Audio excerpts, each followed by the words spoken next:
अस्सलाम वालेकुम सामीन हजरात, उर्दू दास्तान चैनल पर खुश आमदीद। आइए चलते हैं कहानी के 10वें हिस्से की तरफ। मुअज़्ज़िज़ सामीन, आपने अगर तक हमारा चैनल सब्सक्राइब नहीं किया तो भी सब्सक्राइब कर लें, शुक्रिया। दरअसल 10-12 दिन में उन्होंने मेरा बयान लेने के लिए हर तरीका आजमा के देख लिया था, यानी हर कानूनी तरीका। मेरा बयान मुख्तसर था और यही था कि मैं बर्मी बाशिंदा हूँ। मेरा नाम राणा यशपाल छत्रपाल महावीर जगन महादेव है। मेरे बाबा राजा छत्रपाल धरनपाल महावीर जगन महादेव इलाका चीतपुर सोनिया के जागीरदार हैं।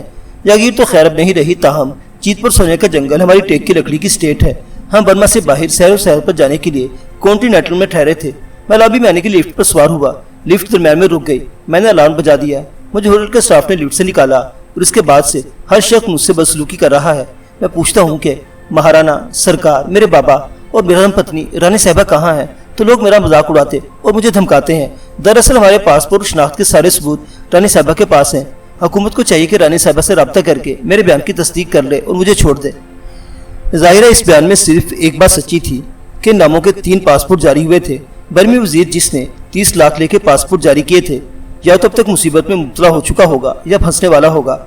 इसने अपने तौर पर भी मुझसे सच उगलवाने की कोशिश की थी और लोग भेजे थे ताकि किसी तरह जालसाजी के इस फंदे से वो अपनी गर्दन निकाल सके, मगर मैंने इस खैर कोशिश को अपने अटल बयान से नाकाम कर दिया।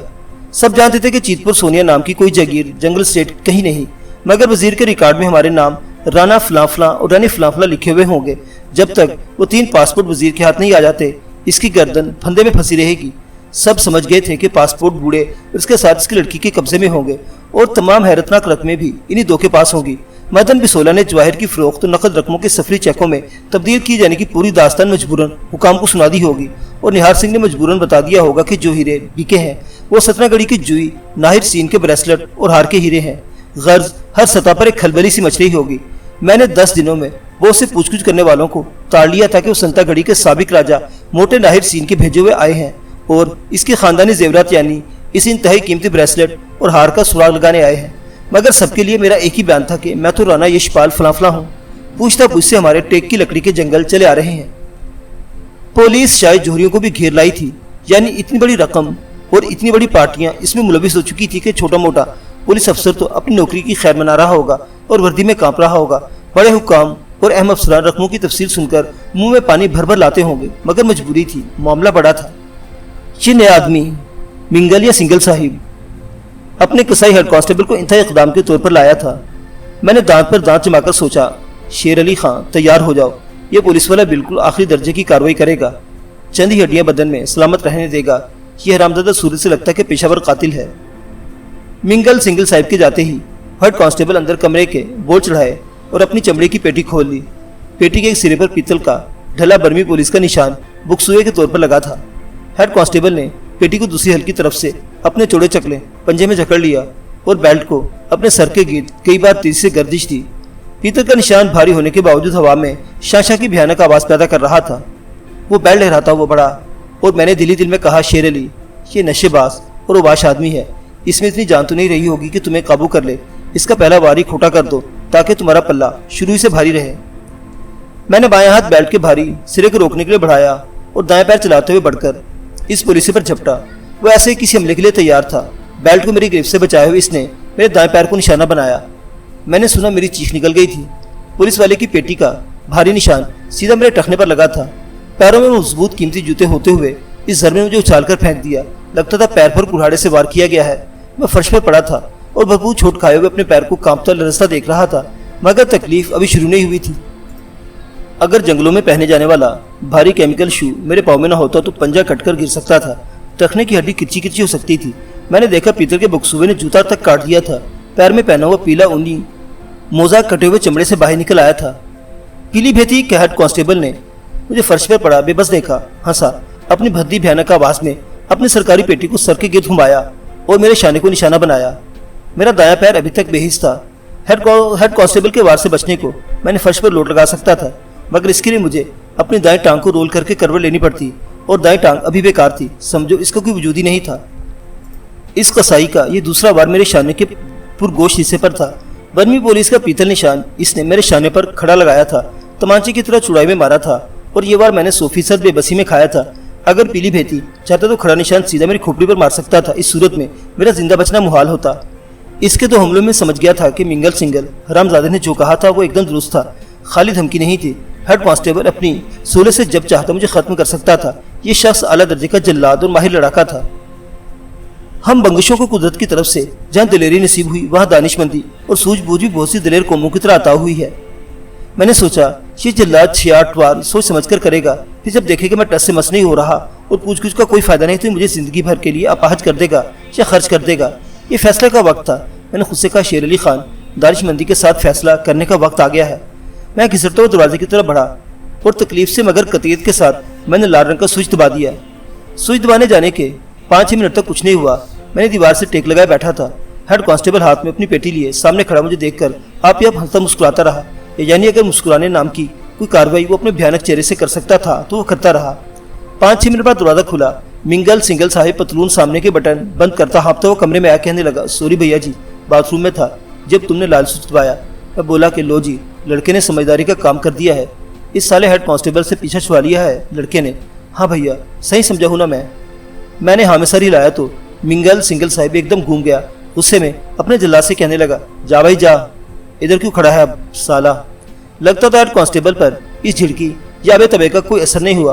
वो यकसुई से अपनी वर्दी के पतलून में बैट लगाने लगा और जब बैट लग गई, बक्सुआ बंद हो गया तो काहली के साथ तकरीबन जवाही लेता हुआ हेड कांस्टेबल कमरे से निकल गया।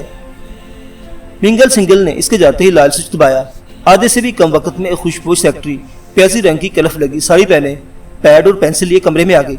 इसके पीछे एक वर्दी पोश चपरासी था जिसे 2 कुर्सियां उठाई हुई थी। बस 2 कुर्सियां लाया है। मिंगल सिंगल की झुंझुलाई आवाज सुनाई दी। वो बर्मी में बात कर रहा था। 2 कुर्सियां लाया है ससुरे। रथ में बीबी फर्श पर बैठेगी या इस डैश पर? हाँ, मंगल सिंगल ने अपने सेक्रेटरी लड़की के सिलसिले में नहायत घटिया बात कही, मगर लगता था चपरासी या लड़की ने इस बात का कोई नोटिस नहीं लिया। हाँ जनाब, मिंगल सिंगल ने जनाब को जनाब की तरह कहा था। तो जनाब पहले चाय पी लो।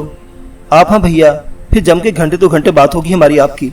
अगर बयान में कोई हरामीपन नहीं डाल दिया, तुमने सब सही सही बता दिया तो आज बल्कि 4 घंटे के अंदर अंदर मैं आपको इस दिलदार जगह से निकाल के सेंट्रल जेल पहुंचा दूंगा। ये वादा है मेरा। मिंगल सिंगल ऐसे वादे कर रहा था जैसे बच्चों से मिठाई का वादा किया जाता है। मैं टखने की चोट की वजह से खुद उठकर कुर्सी पर बैठने के काबिल नहीं था। एक तरफ से मिंगल सिंगल और दूसरी तरफ से इसकी सेक्रेटरी ने उठाया। तकलीफ से जैसे जान निकल रही थी। मिंगल सिंगल की सेक्रेटरीत में बीबी हमदर्द औरत थी और मैंने नोट किया कि वो देसी इत्र का शौक रखती होगी। इसने हिना का इत्र लगा रखा था जो नई तालीम वाली औरतें आमतौर पर नहीं लगाती। मैं कुर्सी पर बैठ गया तो मिंगल सिंगल ने संभलने का मौका नहीं दिया। बोला, नाम बताओ, नाम जल्दी। मैंने बताया, शेर अली खान, बाप का नाम समद खान बंगश, पैदाइश सुंदरबन मशरकी पाकिस्तान। पूछने लगा, यहाँ कैसे आए? कैसे कैसे? जल्दी। इसकी सेक्रेटरी शॉर्ट हैंड में लिखती जा रही थी। मैंने बता दिया कि इस तरह कि कॉक्सिस बाजार के सलील चौधरी ने अगवा करके मर्जी के खिलाफ बर्मा में स्मगल कर दिया और बॉर्डर के सरकारी एहलकारों को रिश्वत देकर एक फौजी अफसर की कैद में दे दिया मुझे। एक छोटे से स्टीमर पर एक जगह से दूसरी जगह ले जाया जा रहा था तो एक जंगली रीछ ने, जिसे स्टीमर का मालिक इधर से उधर स्मगल कर रहा था, पिंजरा तोड़कर निकल गया। रीछ ने स्टीमर में तबाही मचा दी। मुझे भागने का मौका मिल गया। मैं तैरते हुए किनारे पर आ लगा। 2 दिन भटकता रहा। तीसरे दिन एक गोरी मेम साहिब, जुई नाहिर सीन, इसका बूढ़ा बर्मी सेक्रेटरी की नौजवान बेटी जंगल में मिल गए मुझे। परेशान हाल भटकता देखकर इन तीनों ने मेरी बहुत मदद की। इतना बताकर मैंने पानी मांगा। सेक्रेटरी पानी लेने चली गई। मिंगल सिंगल मुंह पर हाथ रखे कुर्सी पर तनसा खामोश बैठा रहा। वो खुद भी अपनी नोटबुक में कुछ लिख रहा था। इसको सरकार की तरफ से जो इधर उधर की तफसीलात बताई गई थी, मेरा बयान इनमें फिट बैठता जा रहा था। स्टीमर पर सवार किए जाने तक के वाकयात मैंने सच बयान कर दिए थे। हाँ, मैंने स्टीमर के बाद से जोड़ तोड़ करना और कहानी बनाना शुरू की थी। अब देखना यह था कि कॉन्टिनेंटल की लिफ्ट में मेरे फंसने तक कहानी की चूल्हे से ही बैठती हैं या नहीं। पानी का वक्फा देकर मैं ये चाहता था कि जो कुछ बयान किया है और आगे जो बयान करना है इसे ज़हन में दोहरा लूँ। एहतियात ज़रूरी है। टकराव हुआ तो मेरा एतबार जाता रहेगा। फिर मिंगल सिंगल इसी जल्लाद को बुला लेगा। दानिशमंदी का तकाजा यही था कि कहानी काबिल एतबार हो और इनके पास मौजूद फ्रेम में सही बैठे। मुझे याद आया कि कॉन्टिनेंटल के मैनेजर बदन बिसोला का कज़न, वो जीपों का ठेकेदार जो अपनी जीप में रंगून लाया था, गोरी मेमजुई के बूढ़े मोटे शोहर नाहर सीन के बारे में बता रहा था कि वो 2-2.5 बरस से अपने साबिक रियासत सतनागढ़ी से निकला तक नहीं। हुकूमत ने इसके बाहर जाने पर पाबंदी लगा दी है क्योंकि इस पर कोई मुकदमा चल रहा है। मैंने पानी पीते पीते बूढ़े मदारी को मोटे महाराजा नाहिर सीन के वफादार सेक्रेटरी के रोल में पक्का कर लिया। इससे आगे मैंने बताया कि जुई मेम साहिब और बूढ़े सेक्रेटरी ने यह जानकर के मैं बर्मा से सूरत निकल जाना चाहता हूँ, یہ منصوبہ تیار کیا کہ مجھے اسٹیٹ سے چیتپور سونیا کا راجکمار بتایا جائے، بوٹا برمی سیکٹری میرا باپ مہاراجہ بنے اور اس کی نومر بیٹی میری رانی بنے۔ ہم کانٹیننٹل ہوٹل میں ٹھہرے اور لالچی مینیجر مدن بسولا کو پیسے کھلا کر اس بات پر راضی کر لیں گے کہ وہ ہمیں جعلی ناموں سے 3 پاسپورٹ بنوا دے اور 17 گڑی کے خاندانی جواہر کو بکوا کر رقموں کو سفری چیکوں میں تبدیل کرا لے۔ میں نے کہا شاید جوئی میم صاحب اپنے بیمار شوہر راجہ ناہر سین کو چوری چھپے برما سے نکالے جانا چاہتی تھی۔ وہ اس کے علاج کے لیے حکومت سے چھپ کر باہر رقم اکٹھا کر رہی تھی، کیونکہ مجھے تو ایسا لگتا ہے کہ بوڑھے سیکٹری اور اس کی بیٹی کو جعلی ناموں سے ملک سے باہر بھیج کر اپنے مہاراجہ کے لیے انتظامات کرا رہی ہے۔ آگے کا تو جناب آپ کو پتہ ہے کہ میں پکڑا گیا اور میرے نقلی باپ مہاراجہ صاحب اور نقلی دھرم پتنی رانی صاحبہ فرار ہو گئے۔ میرا بیان پورا ہو چکا تھا۔ ٹخنے کی چوٹ یاد کرتا ہوا میں کرانے لگا، منگل سنگل صاحب نے اپنی اور اس سیکٹری نے اپنے نوٹ بک بند کی اور اپنی کرسیوں کے ساتھ چلے گئے۔ مجھے پورے 6 گھنٹے بعد بھاری گارڈ کے ساتھ رنگون سینٹرل جیل میں منتقل کر دیا گیا۔ حکومت کے پاس موجودہ واقعات کے چوکھٹے میں میری کہانی ایک وفادار سفید فام بی بی اور وفادار دیسی سیکٹری کے ایثار و قربانی کی کہانی فٹ بیٹھ رہی تھی۔ اور ہاں، اگر وہ سارا نہار سنگھ گارڈ جسے میں نے جوئی صاحب کے ساتھ شکار بنگلے میں پکڑا تھا میری اس کہانی پر اپنے دل میں یقین نہیں کرتا تو نہ کرے، جائے سسرا جہنم میں۔ سینٹرل جیل میں پہنچا تو مجھے بی کلاس دی گئی۔ برما کی حالت دیکھتے ہوئے اچھے خاصے انتظامات اور سہولتیں تھیں۔ کسی نے بتایا کہ کانٹیننٹل کا مینیجر بسولا صاحب، 2 جوہری اور ہوٹل کا ایک گائیڈ یہاں بی کلاس میں رکھے گئے تھے۔ میرے آنے سے 2 گھنٹے پہلے ان سب کو کسی اور جیل میں منتقل کر دیا گیا ہے۔ جیل عجیب سی بیکار جگہ ہوتی ہے، وہ جہاں 1.5 مہینہ کاٹنا مشکل ہو گیا، مگر کیا کر سکتا تھا۔ صبح ایک عمر قید بھگتنے والا قیدی گرم پانی کی بالٹی نہانے کو لے آتا، چائے پینے دیتا، کوئی دوسرا قیدی جمع دار بسکٹ یا دلیا پہنچا دیتا، چائے کے ساتھ میں ناشتہ کر لیتا۔ شہر سے ایک دن کے باسی برمی انگریزی اخبار آ جاتے تھے، ناشتے کے بعد وہ پڑھتا رہتا یہاں تک کہ دوپہر ہو جاتی۔ دوپہر میں ایک اور عمر قیدی آ کے تازہ ساگ اور چاول پکاتا اور چلا جاتا۔ کھانا کھا کر میں کچھ دیر سوتا، پھر ٹھنڈے پانی کی ایک بالٹی آ جاتی، نہا دھو کر کچھ دیر جیلر کے باغیچے میں ٹہلتا، پودوں اور پھولوں کا کام کرتا۔ یہ شوق میں نے یہاں جیل میں آ کر بٹھا لیا تھا۔ شام کو میں 2 گھنٹے دوسرے قیدیوں کو انگریزی کی ابتدائی تعلیم بھی دیتا تھا۔ سنگل منگل صاحب نے ایک خاص رعایت مجھے دلوا رکھی تھی، اس طرح شام کا وقت اچھا خاصا گزر جاتا۔ رات کا کھانا مجھے ان انگریزی والے شاگردوں کے ساتھ ملتا تھا۔ اس میں کبھی انڈا مچھلی بھی ہوتی تھی، اتوار کو کوئی میٹھا بھی ملتا تھا، مگر یہ زیادہ تر کچھ فضول سا ہوتا تھا۔ میں اپنے حصے کا میٹھا عمر قیدی کام کرنے والوں کے حوالے کر دیتا تھا۔ جیل میں آنے کے بعد ایک مرتبہ سنگل منگل صاحب 2-3 افسروں کے ساتھ آیا تھا۔ انہوں نے میری تصویریں اتاری تھی۔ ان کی باتوں سے لگتا تھا کہ مجھے ادھر اسمگل کرنے والے بارڈر پولیس کے اہلکاروں کو گھیر چکے ہیں۔ انہوں نے اہلکاروں کی 8-10 تصویریں بھی دکھائی، جن میں برما کی سرحدی پولیس کے انسپکٹر موجودار کی تصویر بھی تھی۔ یہ وہی تحمد والا مسلح آدمی تھا جس سے برما پاکستان بارڈر پر سلیل چودھری نے پیسے اور میری زنجیر پکڑائی تھی۔ میں نے انسپکٹر موجودار کی تصویر پہچانی اور اس کے 1-2 بدماش سپاہیوں کی بھی نشاندہی کی۔ وہ ہمدرد گارڈ جس نے مجھے سرحدی چیک پوسٹ پر ڈبل روٹی اور دہی کھانے کو دیا تھا، پانی کو پوچھتا تھا۔ میں نے اس کی تصویر دیکھ کر ہٹا دی کہ نہیں، یہ موجودار اور انسپکٹر کے ساتھیوں میں نہیں تھا۔ اس بھلے آدمی کو اچھے سلوک کا اتنا صلہ تو دینا چاہیے تھا۔ ایک بار کے سوا نہ منگل سنگل صاحب آیا نہ کوئی اور افسر۔ 1.5 مہینہ گزر گیا، مجھے جیل میں ڈال کر وہ لوگ بھول چکے تھے، یا شاید وزیروں، 5 ستارہ ہوٹل والوں اور سابق راجاؤں کی ان سفید فام باوفا بیویوں کے بیچ کسی طرح کا معاملہ طے ہو رہا تھا۔ شاید لین دین سودے بازی چل رہی تھی۔ ٹھیک 1.5 مہینے بعد جب میں انگریزی پڑھانے اور رات کا کھانا کھانے کے بعد اپنے بی کلاس کے کمپاؤنڈ میں بند ہونے کے لیے جا رہا تھا تو ایک اسسٹنٹ جیلر اور 5 گارڈ جیل کی مین بلڈنگ کی طرف سے ایک جیپ میں آئے اور مجھے جیپ میں بٹھا کر مین بلڈنگ کی طرف لے چلے۔ جیل سپرنٹینڈنٹ کے کمرے میں بھیڑ لگی ہوئی تھی۔ سنگل منگل اور 10-12 سول اور فوجی افسر موجود تھے۔ مجھے دروازے کے پاس ایک کرسی دے کر بٹھا دیا گیا اور وہ لوگ آپس میں آہستہ آہستہ باتیں کرنے لگے، ایک دوسرے کو کاغذات دکھانے لگے۔ ان کے انداز نے مجھے ڈرا دیا۔ سنگل منگل ایک دم بدلا ہوا لگ رہا تھا، وہ غصے میں تھا اور بات بات اپنے ساتھ کے افسروں سے جھگڑ رہا تھا۔ آخر کچھ طے ہوا اور مجھے سنگل اور منگل کو ایک گارڈ کے ساتھ دوسرے کمرے میں پہنچا دیا گیا۔ گارڈ دروازہ بند کر کے باہر کھڑا ہو گیا۔ منگل سنگل یا جو بھی اس کا نام تھا مجھے خاموشی سے گھور کر دیکھتا رہا، پھر بولا، بھیا تم نے آخر حرامی پن کر ہی دیا اور اپنی موت بلا لی۔ میں واقعی کچھ نہیں سمجھا تھا۔ میں نے اس سے کہہ دیا کہ میں نہیں سمجھا۔ منگل سنگل نے اپنے کاغذوں میں سے 2 تصویریں نکالی، ایک چھپا لی، دوسری میری طرف بڑھا دی۔ یہ تصویر برمی اسٹیمر کے ناخدا کی تھی۔ کہنے لگے اسے پہچانا؟ میں نے بتا دیا کہ ہاں، یہ اسٹیمر کا ناخدا ہے جس پر سے پانی میں چھلانگ لگا کر اپنی جان بچائی تھی۔ سنگل منگل نے ہاں میں سرے اور بولا، یہ ناخدا حلب اٹھا کر کہہ رہا کہ اسٹیمر میں ایک برمی بوڑھا اور اس کی نومر پوتی بھی موجود تھے جو تیرے ساتھ فرار ہوئے۔ مطلب سمجھا بھیا اس بات کا؟ مطلب یہ کہ جوئی ناہر سین کے برمی سیکٹری اس کی بیٹی کا کوئی وجود نہیں۔ تم نے ہمیں جھوٹ بتایا، یہ تمہاری پارٹی کا آدمی ہے सीधे इसबाब बता दो कि ये बूढ़ा इसकी पोती कहाँ है और इनके पास जो बेगिनती के ट्रेवल्स चेक्स और 3 पासपोर्ट है वो हमें बर्मीज गवर्नमेंट को किस तरह मिल सकते हैं। मैंने कहा खुदा जानता है बूढ़ा और लड़की कहाँ है, खुदा की कसम मुझे नहीं मालूम। मिंगल बोला, एक तो तुम खुदा की कसमें मत खाओ भैया, हम मुसलमान नहीं हैं, हम पर कोई असर नहीं होगा। दूसरे झूठ पकना भी बंद कर दो। सचमुच जान से जाओगे शेर अली खान। मैंने इसे और वो मुझे यानी हम दोनों एक दूसरे को कायल करने की कोशिश करते रहे। वो कह रहा था कि मैं झूठ बोल रहा हूँ, मेरा कहना था कि मैं बिल्कुल सच बोल रहा हूँ, मुझे बूढ़े और लड़की की कोई खबर नहीं। मिंगल सिंगल ने गुस्से में गालें बकते हुए वो तस्वीर भी मेरे सामने कर दी। जब तक मुझसे छुपा रहा था कहना, इससे तो पहचानता होगा भैया तू। ये तस्वीर उस फौजी की थी जिसे रीछ ने मतलब मिदारी ने मार डाला था। सिंगल बोला, मेरे साथ फौज के जो अफसर आए हैं असल में वो तुझे ले जाने के लिए आए हैं। ये कोई धमकी वमकी नहीं, वो जानते हैं कि तूने इनके साथ अफसर को स्टीमर में कत्ल किया है। वो तुझे छोनी ले जाकर फायरिंग स्क्वाड के सामने खड़ा करेंगे। कल का टाइम तय हुआ इसलिए आते हैं। मेरा कुछ भी कहना बेसूद था, फिर भी मैंने बहुत कुछ कहा, सब कुछ कहा। उनका कहना था कि अगर तू तीनों पासपोर्टों और सफरी चेकों यानी करोड़ों अरबों की रकम का बता देता है तो हम सिविल वाले ऊपर से जोर डलवाकर फौज से तेरी जान बख्शी करवा देते हैं। दूसरी सूरत में हम कुछ नहीं कर सकते। हम कब तक झकझक कर सकते हैं।